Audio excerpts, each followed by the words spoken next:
C'est pour frapper fort.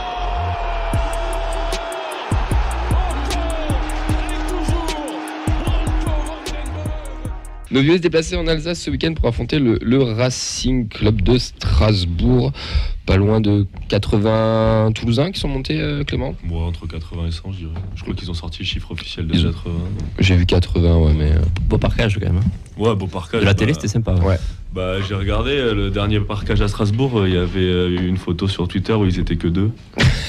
Et ça avait pas mal tourné en France. Voilà, là, on voit un peu... L'évolution, il y a aussi une mentalité de déplacement qui est en train de se créer à la fois dans les Indians, mais aussi dans tous les supporters du TFC. Oui, parce qu'il y a pas mal de gens aussi qui vont à côté, qui rejoignent à côté, qui rejoignent le parcage, etc. Donc le Toulousain se déplace. Ouais, le Toulousain historiquement se déplaçait vraiment pas. Pour avoir fait pas mal de dettes depuis quelques années, on était vraiment souvent esselés, surtout quand on s'éloignait à plus de 4-5 heures de Toulouse. Maintenant, on a réussi à remplir un parcage à Rennes. Là, on est 80 à Strasbourg, où c'est vraiment le déplacement le plus loin de l'année. Donc franchement, c'est cool. Ouais, ça fait plaisir. C'est des nouvelles personnes qui venaient pas au stade avant déjà de base, ou c'est des personnes qui reviennent peut-être. De toute façon, il y avait personne au stade avant, donc j'ai envie de te dire, c'est des gens qui devaient aller au stade 2-3 fois par an, qui sont sûrement revenus pendant la période de Ligue 2 et qui sont pris dans l'engouement. On commençait peut-être à faire un déplacement l'an dernier.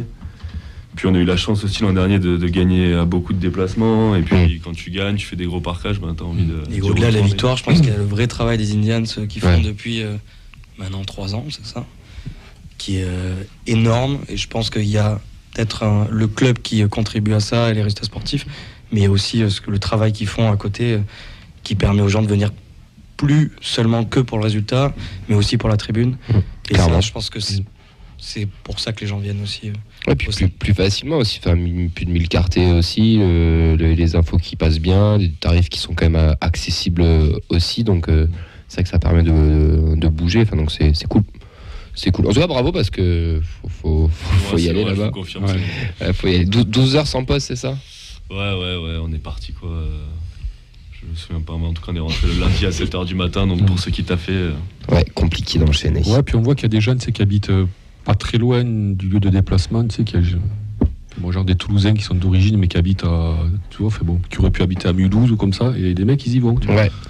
Oui, il y avait il y a pas un contingent parisien aussi qui est venu, non ? Je sais pas. Tu sais pas. il y avait des gens, mais... En tout cas, ça bouge à Toulouse et ça fait plaisir, parce que c'est vrai que ça n'a pas été toujours le cas. Moi, je me rappelle des années où ça choisissait les déplacements en fonction. Genre, ils faisaient pas tous les déplacements, ils choisissaient des... Montpellier, Bordeaux. Ouais, il y en a un peu plus. Mais même au stadium, quoi. L'autre jour avec Alex, on regardait des matchs d'une dizaine d'années, quoi, où c'est que il y avait 200 Indians, ça. C'était vide autour. Non, mais on se rend pas compte, c'est sûrement je pense que Clément le confirmera, mais c'est la meilleure période des Indians. Même pour nous, qui ne sommes pas forcément Indians, c'est la meilleure période, en tout cas pour le stade. Ouais, je sais pas des Indians, parce que je veux pas... Récente, des 10 dernières années, si. Mais même au-delà, je pense que c'est la meilleure ambiance, la meilleure atmosphère depuis... je sais pas, il y en a qui vont nous dire que quand Maradona est venu au stadium, c'était la folie, mais voilà... De nos époques à nous, quand on a connu le stadium, c'est les meilleurs... Il y a quelque chose qui se passe au stadium. Il y a une régularité. En fait, ce qui est intéressant, c'est qu'il y a une régularité. Avant, tu avais toujours un match dans la saison, 2, 3 des fois. Là, il y a une régularité, même un TFC Ajaccio, un 1er janvier, tu fais 26 000, enfin 25 000. Ouais.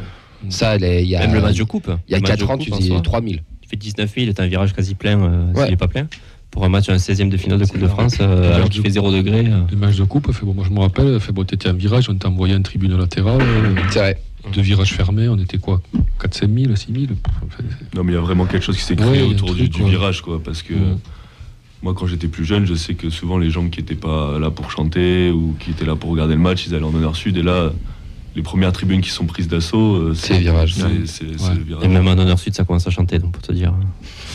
C'est toi aussi, monte ton groupe. Il y a une vraie expérience stade qui n'existait pas avant, où avant on arrivait, on allait voir le match, on perdait souvent, même on gagnait, peu importe. Mais on n'allait pas pour l'expérience qu'on peut vivre déjà autour, sur le parvis. Ouais. Dans la bodega, sur tout ce qu'ils ont mis en place, et après au-delà de ça, le virage aussi, mettre en place toutes les semaines. Et puis t'as plein de jeunes, de très très jeunes qui arrivent, des lycéens, des lycéens, je confirme, voilà, des gens de ton âge ou au-dessus de la première année de licence qui viennent ou qui reviennent au stadium. Bon bref, Mais juste, faut rester humble et faut se dire que c'est que le début. Ouais, parce que pour suivre le monde des tribunes, il y a plein de groupes et plein de virages qui ont connu un élan comme ça suite à une qualification en Coupe d'Europe. Nous, ça a été la descente et la remontée. Ça s'est pas toujours installé dans le temps. Donc c'est venu vite, ça peut aussi repartir vite. Ouais. Donc il y a encore fidéliser pour fidéliser tout ça, mais en tout cas il y a de quoi le fidéliser. Donc c'est sur la bonne voie. C'est sur la très bonne voie. Ouais. Du coup, TFC sera Strasbourg TFC. Messieurs, revenons au football. La compo: Dupé, Deslaro, Nicolas Sen, Diarra, Spearings, Van den Boomen, Shaibi, Ratao, Abouklal, Dalinga. Donc comme on le disait tout à l'heure, deux recrues mercato estival sur la compo. Sinon c'est quelque chose qu'on pouvait avoir de similaire l'année dernière. Sur les remplaçants qui sont rentrés: Ado, Sierro, Suazo, Kamenzi. Donc les UX s'impose 2-1 face au Racing, pourtant mené au score par un but de Gamero. Dalinga viendra égaliser quelques minutes après, doublera la mise en seconde mi-temps. Malgré une fin de match peu maîtrisée, les Toulousains ramènent les 3 points d'Alsace. Messieurs, vos avis sur ce match en terre alsacienne? Mon cher Nathan, qu'est-ce que tu as pensé de ce Toulouse Football Club? On s'est fait un peu peur sur la fin, là, surtout avec le poteau. Je pense que ceux qui ont fait 15 heures de bus pour aller à Strasbourg, le poteau, là, il n'était pas bien. Mais il y avait quand même un monde d'écart entre Toulouse et Strasbourg. On va dire, on gère début de match, là où on marque sur le but qui est refusé, on est quand même au-dessus. Bon, Strasbourg marque sur un contre où je pense qu'on n'est pas concentré aussi sur le coup d'envoi, là, quand Van den Boomen se fait refuser le but. Mais ouais, on avait la même mise sur le match. Au milieu de terrain, ils ont pas vu le jour en face. Et on voyait une équipe qui avait des idées de jeu, des principes. Et voilà, ça s'est ressenti, ça a été concrétisé avec le but de... On n'a pas douté, il y a des matchs où on aurait douté et qu'on aurait typiquement perdu, il y a encore quelques années. Là, au moins, on est revenu directement dans le match. On savait qu'on était quand même supérieur. Et puis après, ça déroule. Enfin, ça déroule. On arrive à marquer un début de seconde mi-temps, le but le plus important. Et mais Strasbourg, c'était quand même très très faiblard. En fait, c'est pas nous qui avons été, je pense, qui avons fait un super match, mais la qualité d'en face, c'était, c'est un combiné des deux, mais c'était quand même très très faible ce qu'a proposé Strasbourg, quoi. C'est surtout qu'en début de match, l'enchaînement, il faut se mouiller la nuque, quoi. On part d'un but de Van den Boomen qui est refusé, et je précise, le hors-jeu est valable. Explique la règle. Alors, je crois qu'il faut 2 joueurs derrière le gardien, c'est ça ? Exactement. Ok. Et ouais, juste l'action suivante, Gamero qui profite d'une petite erreur de Roux pour mettre un coup de rein quand même à Maxime Dupé. Grosse erreur de Roux, arrêtez. Il en a fait quelques petites aussi pendant le match. Ouais, oui, il n'a pas été rassurant, mais on va y revenir après. Ouais, sinon, voilà, c'est vrai que l'enchaînement fait peur au début du match. C'est vrai qu'on aurait pu douter, comme tu l'as dit, mais on a bien su se reprendre. On a montré qu'on avait les ressources pour aller chercher les 3 points, ça a marché. Par contre, de là à dire qu'il y aurait un monde d'écart, je suis pas d'accord. Non, ce qui est bien, c'est qu'à chaque rencontre contre ces clubs-là, donc on les met encore plus loin au classement. Donc quand je dis un monde d'écart, j'ai divisé entre les équipes qui jouent le maintien et les équipes qui le jouent pas. Je dis pas qu'on jouait l'Europe, mais on voyait quand même une différence entre une équipe qui, je pense, je vais pas mouiller, mais on est parti pour se maintenir. Aux 2 tableaux du championnat de maintien. Oui, on est parti pour se maintenir, c'est ça. Entre les 15e, on l'a vu avec Ajaccio, on l'a vu avec Strasbourg, avec Auxerre. On voit que c'est des équipes qui malheureusement vont lutter et ça va être très difficile pour eux. Donc quand je dis monde d'écart, c'est vraiment dans le championnat du maintien, on va dire. Ouais, le mois de janvier était super important. Pour le moment, c'est mission accomplie. Reste à voir si ça va se finir sur une bonne note contre 3. Non, après, moi j'ai trouvé qu'on a fait quand même un bon match. Moi j'ai trouvé quand même. Bon, la maîtrise, moi je pense qu'elle y était. Bon, t'es à l'extérieur, tu prends un poteau, ça arrive. Mais tu repartais quand même avec un point. Strasbourg, hormis le but en première mi-temps, il n'y a rien. En termes d'occasion. Et en seconde mi-temps, il y a ce poteau. Mais après, moi j'ai trouvé qu'on avait maîtrisé. Franchement, à l'extérieur, faire un match comme ça, pour un match important quand même, parce que c'était un match important pour les 2 équipes. J'ai trouvé qu'on avait été, pas serein, mais relativement à l'aise, quoi, quand même. Est-ce que réellement Strasbourg nous a mis en danger pendant le match ? Non. Le but de Gamero, c'est une erreur défensive. Double erreur défensive de Roux et de Dupé, parce que moi je mets aussi Dupé dans le lot. On a 2 gardiens sur le plateau, on va pouvoir leur demander. C'est dur. Tiens, tu trouves qu'il fait pas. Tu l'as revu l'action ou pas? Ouais, il se fait prendre facilement. Après, c'est un duel et on peut pas lui en vouloir. Il est quand même à terre avant que le mec ait fait quelque chose. La fin de Gamero a été. Après, c'est Gamero quand même. Pour moi, il est déjà à terre avant qu'il ait fait la fin de sur un duel, t'es obligé d'anticiper, t'es obligé de. Enfin, il a fait un choix. Le gardien, l'attaquant, il a 10 façons de pouvoir te battre sur un duel et surtout quand Rouault était loin, il le gênait pas. Il anticipe le contre-pied, en fait, il plonge avant de. Il tente un truc. Ouais. Ok. Bon, ben il a tenté. Tu préfères quoi Qu'il tente rien ou qu'il se jette et ça fait péno, ça fait. Non, qu'il reste sur ses appuis. Parce que, en fait, ce qui me gêne dans ça, c'est que je trouve que Gamero ne fait pas une grosse feinte. Gamero, en fait, le fait que Dupé soit déjà par terre, ça implique la feinte de Gamero. Il y a un truc de, je sais pas si vous voyez ce que je veux dire, il y a un truc de retard. Tu vois, Gamero aurait fait une feinte, je t'aurais dit bon il s'est fait avoir, tant pis pour lui. Là, je trouve tu regarderas, fait la vitesse parce que ça va vite. Oui, ça va très vite. Sur mon canapé tranquille, c'est sûr que. Je te le redis Camille, ça reste Gamero qui est quand même, c'est un joueur qui a joué. Qui a un bon niveau, voilà.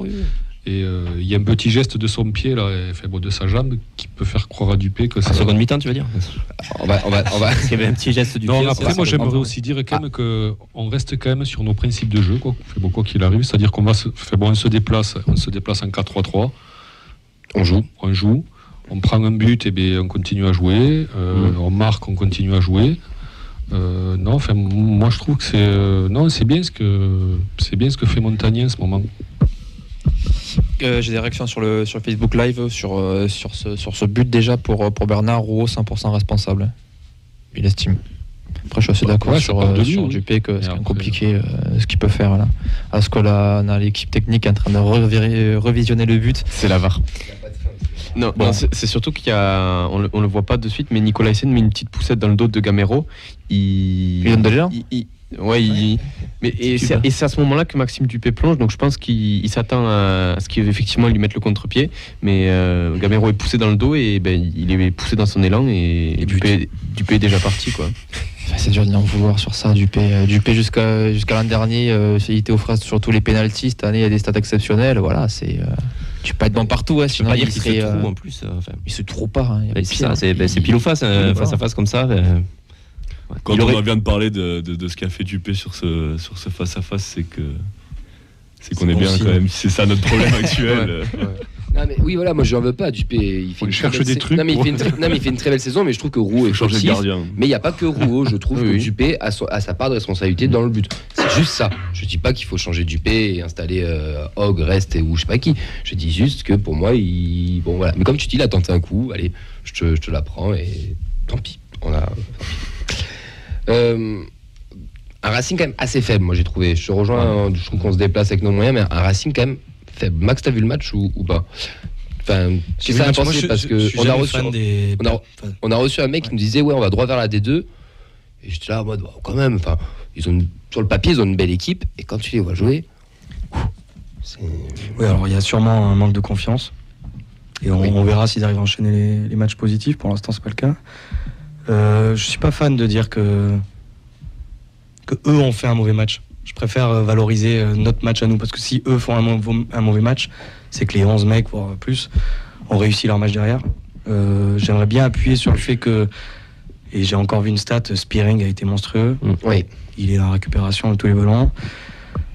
Mettre en avant aussi, alors c'est plus général, le travail de Abouklal, qui est pour moi monstrueux. J'ai souvent entendu dire et lu qu'il était perso. Pas tard des amis, Tom. Mais je sais bien.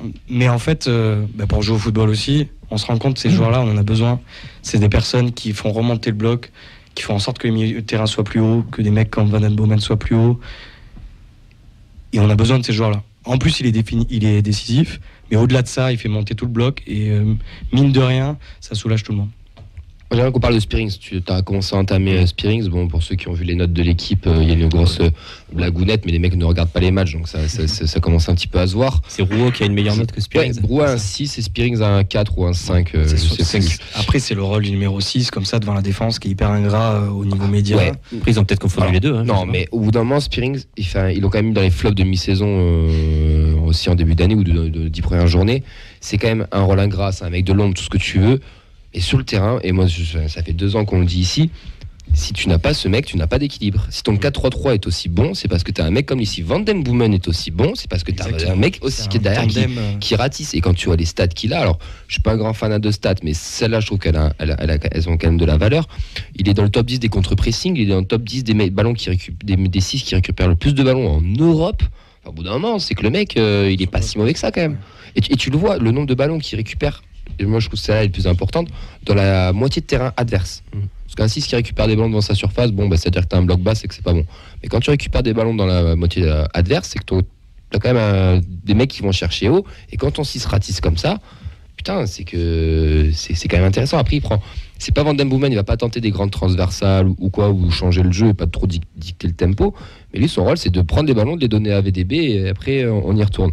Mais pour le moment, il le fait très bien. Et quand on voit certains clubs qui cherchent des numéros 6 de partout, nous, je peux te dire que celui-là, on l'a et ça serait bien qu'on le garde d'ailleurs. S'il y en a un à prolonger, moi, je pense que c'est lui en priorité. Mais bon, après, il a bien évolué quand même, franchement, depuis qu'il est arrivé, donc il y a 2 ans maintenant. Ouais. Moi, je trouve qu'il a pris la mesure de la Ligue 1, quoi. Et c'est pas évident, hein, quand tu arrives de Ligue 2, franchir, parce que c'est quand même un cap, quoi. Et je trouve qu'il s'affirme là, donc il a eu un peu de mal à début de saison, à démarrer, mais là là j'ai l'impression qu'il est lancé là sur. Il a pas de pépin physique, en plus il est rarement blessé comme joueur. Non, c'est un joueur qui est très très intéressant, ouais. Puis il a une sorte de grinta aussi, il insuffle, je trouve, quelque chose de positif. Là dimanche il a fait un gros match, moi j'ai trouvé, franchement. Clairement. Il a été à l'aise, quoi. Il a fait de bonnes récupérations, sans trop de fautes, quoi. Tu vois, il a non propre, quoi. C'était un gros match, quoi. Un autre Hollandais qui performe, c'est notre ami Dalinga, qui va de son doublé avec deux vrais buts d'avant-centre, j'ai envie de dire. On va pas le rappeler, les qualités techniques, je pense qu'on les a tous vues. Tous ceux qui connaissent un peu le football ont vu que ce gamin avait des qualités footballistiques. Mais là, il est quand même sur ce début d'année 2023 sur une très belle lancée. Et je sais pas où ça va le mener, mais c'est peut-être moi je trouve que c'est son match référence de l'année en Ligue 1. Je trouve que depuis le début de la saison, il n'a pas fait un match aussi plein. Et ça ressemble à son match référence. Et puis c'est de la confiance aussi. C'est un joueur hyper jeune. Il devait reprendre le flambeau de l'attaque. Je pense qu'il était là pour donner du peps à Illy. Bon, Illy s'est blessé, qui fait que lui, il a dû prendre ce rôle-là d'attaquant phare. Il n'était pas prévu au départ, je pense. C'est ça, c'était plus pour piquer Illy, je pense. Et non, ça reste. Non, c'était plus pour se préparer au départ de Illy, c'est-à-dire que. Mais Illy était censé partir l'été dernier, normalement. Mais c'est pas. Non, je crois pas. Mais après, effectivement, on oublie. C'est un peu flou. C'est un peu comme les trois du milieu et tout. Ils auraient pu faire 6 mois, comme ils auraient pu partir. Ça, sur ça, c'est vrai qu'on a pas. C'est pas drôle. Et puis on oublie qu'il est hyper jeune. Avant le match, il a marqué 4 buts en Ligue 1. C'était un des meilleurs buteurs du TF aussi, à égalité avec De Jagereux, Ratao. Donc je trouve qu'il a reçu beaucoup de critiques. Alors certes, il y a eu des matchs où il était un petit peu nonchalant. Ça changeait un petit peu du côté hargneux de Illy qui se battait sur tous les ballons, qui allait tacler au milieu de terrain pour récupérer des ballons. J'exagère, mais il manquait peut-être ça. Les gens se reconnaissaient peut-être pas forcément dans Dalinga. Mais au final, je trouve, c'est un joueur, il faut du temps, de la confiance. Il a eu la chance de débuter cette année-là avec un but en Coupe de France, un but à Auxerre. Là, le doublé va lui faire du bien aussi. Il manque que le petit but au stadium pour enflammer le truc. Mais voilà, il faut du temps. Ça fait que 4 mois qu'il est là. Quand je voyais des trucs, ça me sidérait de me dire, voilà, mais tant mieux. Il faut qu'on ait un attaquant qui marque des buts aussi. Donc, j'espère que ça va tenir. On parlait de Maxime Dupé qui était boosté par la concurrence avec Hogg. Est-ce que là, c'est pas le même cas avec Dalinga et Ado? Il l'a plus ou moins dit en conf de presse qu'il avait été piqué parce qu'il était 3 fois. Moulic aussi. Moulic qui arrive. On verra ça. Mais peut-être, mais ça a dû lui foutre une pression. Tu te dis, t'as ton attaquant qui marque pas. Ça doit te. Non, mais c'est la suite logique. C'est un mec, il arrive, il a 20 ans. Donc il a 20 ans. T'imagines un gamin de 20 ans qui arrive là dans un club de Ligue 1. Le niveau n'est pas le même. Il y a l'adaptation. Voilà, c'est la langue, le pays, enfin tout, quoi. Et donc il arrive là Et au bout de 3 matchs, alors on critique, oui, on voudrait qu'il ait déjà mis 4 buts, qu'il ait fait 4 retournées. Enfin, non, il a 20 ans, il est venu pour apprendre son boulot. Et donc là, en fait, il progresse. Et donc là, il suit une progression.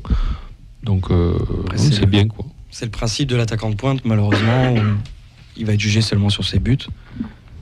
Et il n'a pas forcément le temps, surtout quand tu arrives en Ligue 1 et que tu dois te maintenir. En fait, tu n'as pas le temps de réfléchir à est-ce qu'il va s'adapter ou pas. Il doit marquer. C'est pour ça que tout le monde est un peu critique sur cette personne-là, enfin sur ce joueur. Maintenant, il marque, c'est pour ça qu'on en parle positivement. À lui de surfer sur cette dynamique et de continuer à marquer. Je suis pas inquiet là-dessus.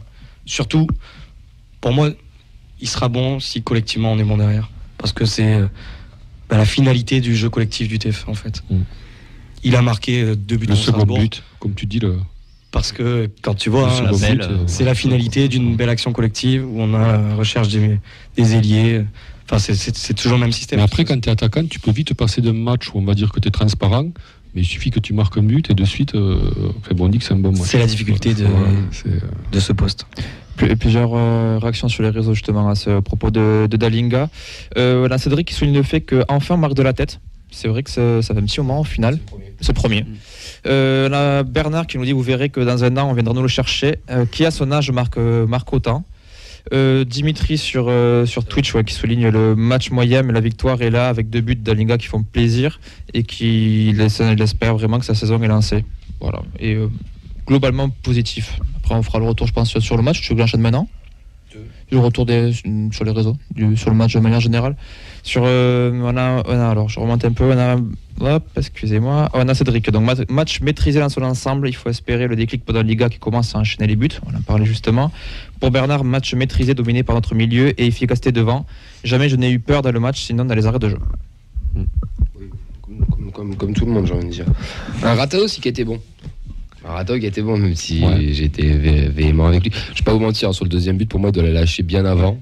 Et on a eu l'inflammade en direct, là. On a eu le ralage et on a eu parce que pour moi, il doit libérer opposé où c'est libre. Et bon, au final, ça fait but avec un magnifique but. Ouais. Donc bravo à lui. Mais il a fait un bon match. Il faut le dire, il a fait un bon match. Ouais. Il a fait un bon match. Oui, il a fait un bon match. Et quand il joue simple aussi, plus de simplicité dans son jeu. Non, il a fait des choses qu'il ne faisait pas forcément lors des matchs précédents. Moi, je trouvais qu'il avait défendu un peu, tu vois. Il le fait de plus en plus, quand même. Mais là, il était... En fait, sa blessure l'a coupé, là, il y a 2 mois ou 2 mois et demi, là. Ça l'a coupé dans son élan. Et bon, après, ça reste un joueur comme ça, capable du meilleur comme du pire, mais ça reste un joueur essentiel, quand même, Les tops, les flops, messieurs, Dalinga, Spirings, Ratao en top. Ça vous va ou vous en voulez mettre un autre? C'est bon. Les Indians pour leur déplacement, on peut. On les met souvent. Flop Rouault avec bien sûr une petite astérix autour de lui. Il était blessé, pas à 100%, blablabla, on le sait, mais pour le coup, il n'a pas fait un bon match. Il faut savoir aussi le dire, même si on lui tombe pas dessus. Qu'ils ont discuté avec Montagnier, qu'ils ont pris la décision tous les deux de jouer, mais bon, il est passé au travers quand même. À part sur les 10 dernières minutes, et c'est peut-être là où il ne fait pas passer au travers, donc c'est peut-être le principal. Il a une mise en route difficile, un peu comme Diarra aussi, qui avait un début de match assez compliqué. C'est ça. Notre Blaise Matuidi. Une fin de match, parce que c'est lui qui perd la balle, je crois, sur le poteau. Non, c'est pas Ratao qui la perd. Non, c'est Diarra. C'est Diarra. Il en perd une autre, Ratao. Ouais, c'est vrai que début de match c'était assez compliqué. Après, on le sait, quand il joue latéral gauche, bon, heureusement pour lui, normalement, il ne sera pas amené à occuper le poste longtemps, à faire le dépannage, peut-être demain, à la limite. Mais, on va venir après ça. Mais c'était assez compliqué, le pauvre. Après, voilà, je le blâme pas, parce qu'on sait que quand il joue à ce poste-là, il dépanne, mais c'est pas l'assurance tout risque, quoi. Ouais, il montre de l'envie. Le problème, c'est qu'on voit qu'il est quand même très limité, et à force, parce que ça fait quand même un petit moment qu'il joue latéral gauche, l'excuse du c'est pas son poste, ça peut pas non plus durer jusqu'à la fin, quoi. Après, tu sais, un mec ça c'est pas son poste, quoi. Un mec assez limité, il y en a eu un qui est resté 10 ans, et tout à l'heure on a dit que c'était un joueur historique, donc 10 ans, le foot va vite, messieurs. Il n'y a pas que Lilian Thuram, mec, qui lui était. Ah oui, on est d'accord.